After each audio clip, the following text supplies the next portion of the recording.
محترم ناظرین، السلام علیکم۔ آج ہم تعبیر خواب کی سب سے مستند کتاب تعبیر الرؤیا میں سے خواب میں کڑوا پانی دیکھنے، اسے پینے اور اسے گرتا ہوا دیکھنے کی مختلف تعبیریں پیش کرنے جا رہے ہیں۔ تو آئیے شروع کرتے ہیں۔ حضرت ابن سیرین رحمۃ اللہ تعالیٰ علیہ نے فرمایا ہے کہ خواب میں کڑوا پانی دیکھنا رنج اور بیماری کی دلیل ہے، اور اس کا پینا بھی بیماری کی دلیل ہے۔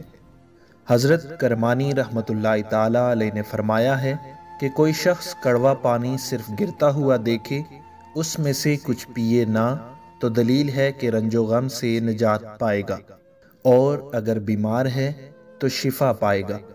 حضرت جعفر صادق رحمۃ اللہ تعالیٰ علیہ نے فرمایا ہے کہ کڑوا پانی خواب میں پینا 5 وجہ پر ہے: بیماری، غم، جھگڑا، حاجت اور عیال کے ساتھ لڑائی، اور اللہ ہی بہتر کو خوب جانتا ہے۔